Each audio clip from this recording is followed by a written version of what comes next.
வணக்கம். தமிழன் செய்தி களம். மயிலாடுதுறையில் 17வது ஜூனியர் ஆடவர் ஹாக்கி உலக கோப்பை போட்டியின் கோப்பை அறிமுக விழா. மாவட்ட ஆட்சியர், மாவட்ட எஸ்பி, எம்எல்ஏக்கள் பங்கேற்றனர். 14வது ஜூனியர் ஆடவர் ஹாக்கி உலகக்கோப்பை போட்டி நவம்பர் 28 முதல் டிசம்பர் 10 வரை முதல் முறையாக தமிழ்நாட்டில் சென்னை மற்றும் மதுரையில் நடைபெற உள்ளது. இதில் இந்தியா உள்ளிட்ட உலகின் உள்ள 24 அணிகள் பங்கேற்க உள்ளன. இப்போட்டிக்கான வெற்றிக்கோப்பை தமிழ்நாடு முழுவதும் வலம் வருகிறது.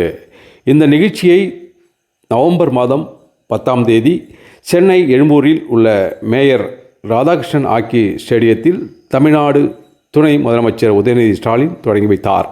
அதன்படி மயிலாடுதுறை மாவட்டத்திற்கு இன்று வந்தடைந்த ஹாக்கி உலக கோப்பையை வரவேற்று அறிமுக விழா மயிலாடுதுறை நாராயணசாமி நகராட்சி மேல்நிலைப் பள்ளியில் நடைபெற்றது. விழாவில் மாவட்ட ஆட்சியர் ஸ்ரீகாந்த், எம்எல்ஏக்கள் நிவேதா முருகன், ராஜகுமார், பன்னீர்செல்வம், மாவட்ட எஸ்பி ஸ்டாலின், நகராட்சி தலைவர் செல்வராஜ் ஆகியோர் முன்னிலையில் ஹாக்கி கோப்பை காட்சிப்படுத்தப்பட்டது. இதில் பள்ளி மாணவர்கள், ஆசிரியர்கள் பங்கேற்று உற்சாகமாக வரவேற்பு அளித்து மகிழ்ந்தனர்.